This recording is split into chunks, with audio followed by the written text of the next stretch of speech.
Aujourd'hui, je veux te parler des mots qui réconfortent, des mots qui blessent, des mots qui font douter. Tous ces mots que l'on entend au quotidien, depuis notre plus tendre enfance, et qui ont un impact énorme sur nos vies. Parce que n'en doutons pas, nous avons tous des petites phrases, des mots qui tournent en boucle dans notre esprit et qui nous pourrissent la vie. Des mots comme « tu es bête »,« il faut souffrir pour être belle »,« un homme ne pleure pas »,« tais-toi »,« tu peux faire mieux »,« finis ton assiette »,« fais attention à ton poids », etc., etc. Ces mots, tu les as probablement entendus, et ton enfant aussi. Alors, tu peux te dire, bah ouais, mais c'est la vie, c'est comme ça, on ne peut rien y faire. On ne peut pas empêcher les gens de parler. Eh bien moi, je te dis non. Bien sûr, tu ne peux pas changer les gens et l'environnement. Par contre, tu peux changer ta façon d'y réagir et surtout mettre en place des stratégies pour protéger tes enfants. Et c'est de cela dont je veux te parler aujourd'hui.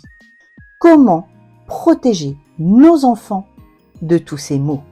Mais avant de te présenter les stratégies que j'ai mises en place pour mes enfants, eh bien je te remercie de t'abonner, si ce n'est pas déjà fait, de liker et de partager afin de faire grandir cette communauté et que je puisse t'apporter encore plus de contenu. Nos enfants sont particulièrement sensibles aux mots, aux paroles qu'ils entendent, non seulement lorsque on s'adresse directement à eux, mais également les paroles entendues dans leur entourage. Pour ça, je vais te donner un exemple. Mon fils, quand il était plus jeune, a eu une période compliquée avec la nourriture. Il n'a jamais été très gourmand, mais alors là, il mangeait vraiment peu et refusait toutes les douceurs classiques de l'enfance. Les gâteaux, les biscuits, etc. Alors, il était déjà mince, mais là, il commençait vraiment à devenir trop mince.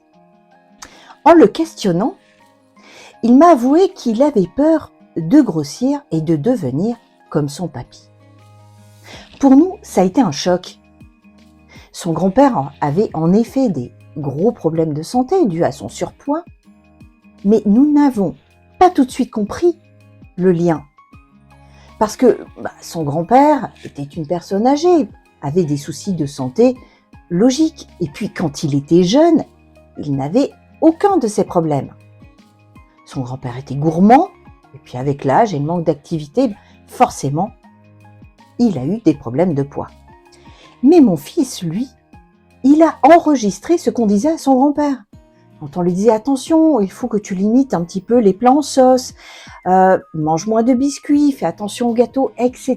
etc. » Et puis, il nous entendait quand on discutait entre nous et que, eh bien, on s'inquiétait de son état de santé parce que il était trop gourmand.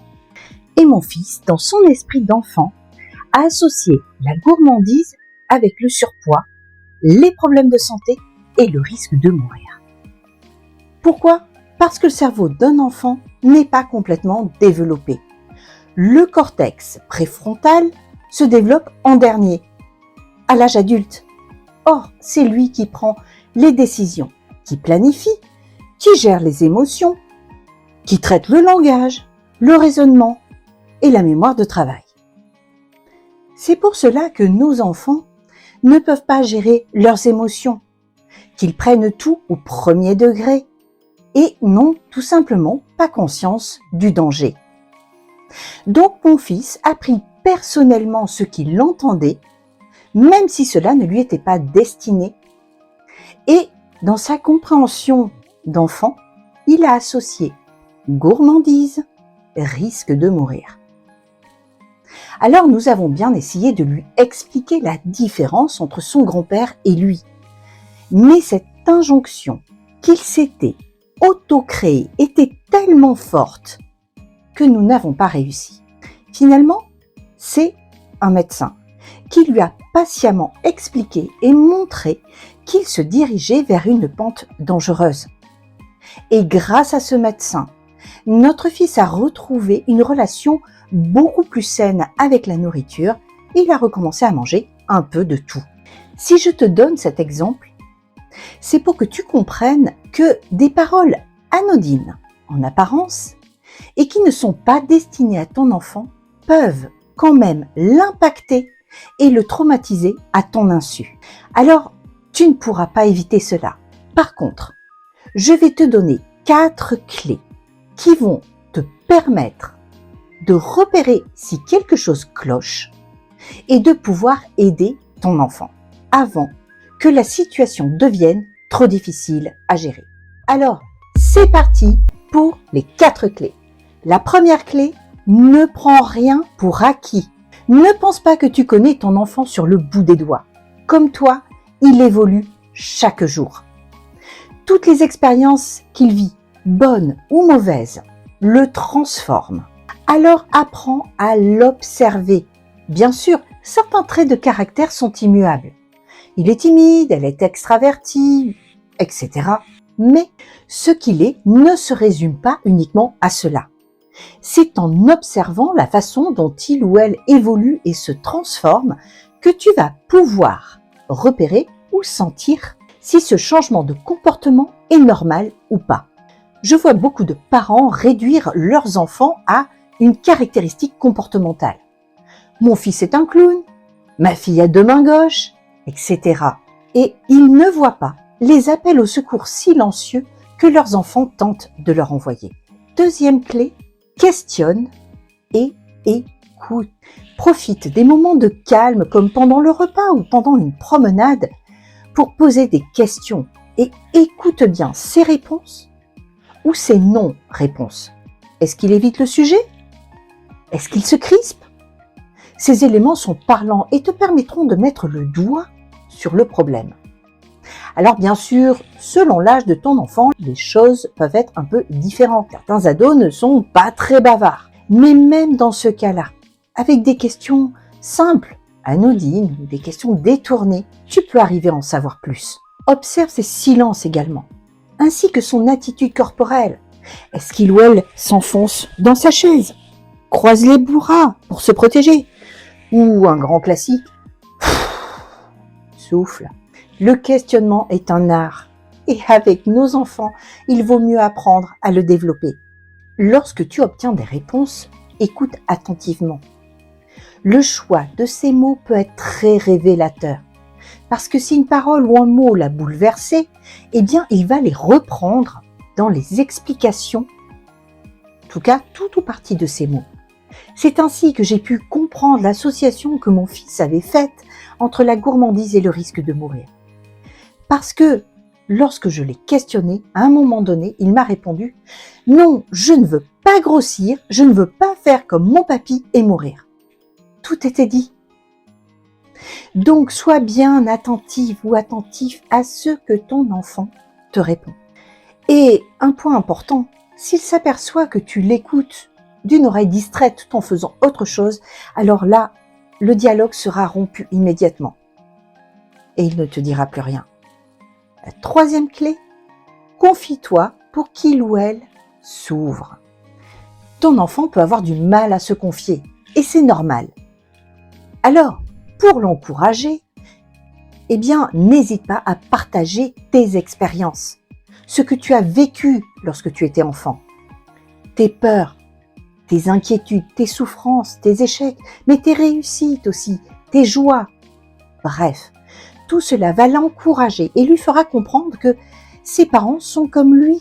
Ils ne sont pas parfaits, ils ont eu des difficultés qu'ils ont appris à surmonter.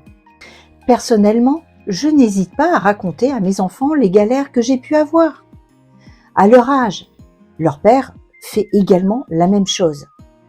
Et grâce à cela, nous avons pu maintenir avec eux un dialogue ouvert. Et grâce à cela, ils se confient à nous.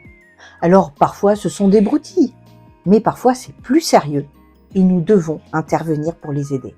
La quatrième clé, sois présent. Avec nos vies bien chargées, il n'est pas toujours facile d'accorder du temps à nos enfants. Mais pourtant, c'est essentiel pour maintenir un dialogue et une relation de confiance avec eux. Alors, planifie des moments avec eux. Fais en sorte d'éteindre les écrans au moment du repas afin de discuter et d'échanger en famille.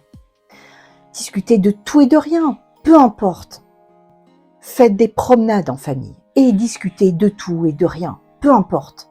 L'objectif, c'est de prendre l'habitude de se parler, de se confier, des choses les plus anodines aux choses les plus importantes. Ces moments simples de partage font partie des moments de bonheur en famille, qui vont te permettre de construire une relation solide avec tes enfants. En conclusion, les mots ont un pouvoir immense. Ils peuvent guérir, blesser ou influencer nos vies de manière profonde.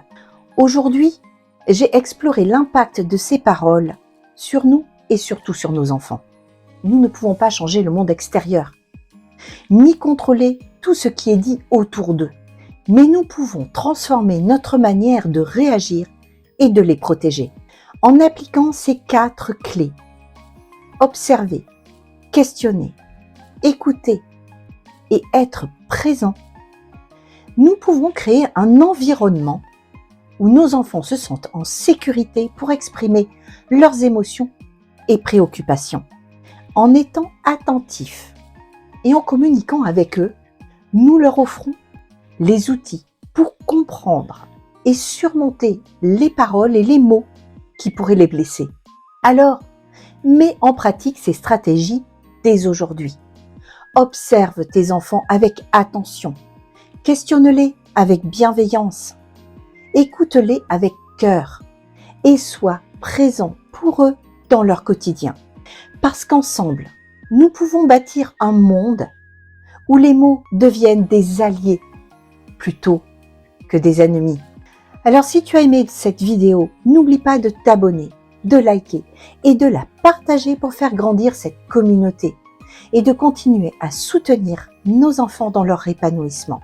Je te remercie de m'avoir écouté jusqu'au bout et je te dis à très bientôt pour de nouveaux contenus inspirants.